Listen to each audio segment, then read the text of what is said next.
കുഞ്ഞു കൈകളാണ്. ഈ കൈകളിലുണ്ടാവും തഴമ്പ് പൊട്ടുമെന്ന് മമ്മൂട്ടി ഇങ്ങനെ പിടിച്ച് പിടിച്ച് വൈകുന്നേരം ആകുമ്പം ഈ തഴമ്പ് ഇങ്ങനെ കയ്യിൽ പൊട്ടും. അതെ, ഈ പൊട്ടിയിട്ട് നമ്മൾ ചൂട് ചോറിനകത്ത് കൈയിടുമ്പോൾ ഉണ്ടാകുന്നൊരു വേദനയും എന്നാൽ ഒരു സന്തോഷമാണ്. കാരണം വൈകുന്നേരം ആകുമ്പോൾ 35 രൂപ അല്ലെങ്കിൽ 40 രൂപ നമുക്ക് ശമ്പളം കിട്ടി നമ്മൾ മേടിച്ചിട്ട് വന്നിട്ട് ആ ഭക്ഷണം കഴിക്കുമ്പോൾ ഉണ്ടാകുന്ന ഒരു ഫീലുണ്ടല്ലോ, അതൊക്കെയെന്ന് പറഞ്ഞു കഴിഞ്ഞാൽ എനിക്ക് ഇപ്പോഴത്തെ നമ്മുടെ മക്കളോ അല്ലെങ്കിൽ നമ്മുടെ ഇപ്പോഴത്തെ തലമുറ അതൊന്നും അവർക്കറിയില്ല. കയ്യിൽ തഴമ്പ് പൊട്ടുന്ന ആ ഒരു വേദന എത്ര ദിവസം നിൽക്കും. ഇന്ന് പൊട്ടിക്കഴിഞ്ഞാൽ വീണ്ടും നാളെ ഇതേ പണിക്കാണ് പോകുന്നത്. ഈ കൈ കൊണ്ടാണ് നമ്മൾ ചെയ്യേണ്ടത്. പോയില്ലെങ്കിൽ പട്ടിണിയാണ്. നമുക്ക് പോകാതിരിക്കാനും പറ്റത്തില്ല. കാരണം വീട്ടിലെ ചിലവിനും നമുക്ക് കൊടുക്കണം, നമ്മൾ പഠിക്കണം.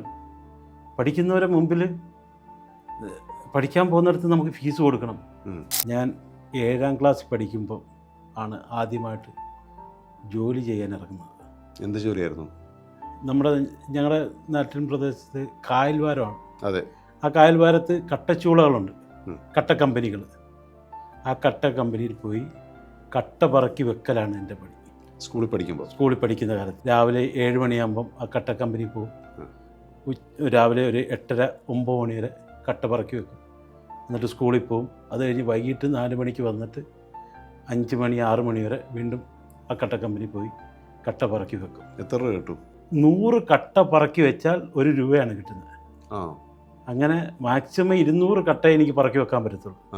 ആ കട്ട ഉണക്കാൻ വെച്ചിരിക്കുന്ന സ്ഥലത്തുനിന്ന് പറക്കി നമ്മൾ കട്ട കമ്പനിക്കകത്ത് കൊണ്ടുവന്ന് അടുക്കി വെക്കണം. ജോലി ചെയ്ത് വൈകുന്നേരം ആ കാശ് കിട്ടുമ്പോൾ ഉണ്ടാകുന്ന ഒരു സന്തോഷം. നേരെ റേഷൻ കടയിൽ പോവും. എന്തെങ്കിലും അരി അല്ലെങ്കിൽ ഗോതമ്പ് മേടിച്ച് പൊടിപ്പിച്ച് വീട്ടിൽ കൊണ്ട് ഉമ്മയെ ഏൽപ്പിക്കും. ഉമ്മ അത് വെച്ച് ഞങ്ങൾക്കുള്ള ഭക്ഷണം ഉണ്ടാക്കി തരും. അപ്പോൾ ആ രാത്രിത്തെ ഭക്ഷണമേ കാണത്തുള്ളൂ മിക്കവാറും ദിവസങ്ങളിൽ. പകൽ ഭക്ഷണം കാണത്തില്ല. റോഡ് ടാർ ചെയ്യാൻ പോയിട്ടുള്ള മനുഷ്യനാണ് ഈ സ്കൂൾ കാലഘട്ടത്തിൽ. റെയിൽവേ നമ്മുടെ നാട്ടിലൊക്കെ ഡബിൾ ലൈൻ ആക്കുന്ന സമയമായിരുന്നു. റെയിൽവേയുടെ ജോലിക്ക് പോകുമായിരുന്നു. അതും പഠിത്തമില്ലാത്ത ദിവസങ്ങളിൽ മാത്രമേ അങ്ങനെ പോകാം. കാരണം രാവിലെ തൊട്ട് വൈകുന്നേരം വരെ ജോലി ചെയ്യണ്ടേ. ഈ റെയിൽവേയുടെ പണിയും റോഡ് പണിയും പിന്നെ കൂടാതെ ലോറിയിൽ മണ്ണ് കയറ്റാൻ പോകുന്ന ഒരു പണിയുണ്ടായിരുന്നു. എല്ലാം സ്കൂളിൽ പഠിക്കും. വൈകുന്നേരം ആകുമ്പോഴത്തേന് നമ്മളങ്ങ് ടയേർഡാവും. അത്രയ്ക്കും കഷ്ടപ്പെട്ടാണ് നമ്മൾ ആ സ്കൂൾ കാലഘട്ടവും. ഞാൻ അതേ സമയത്ത് തന്നെ സിവിൽ പഠിക്കുകയും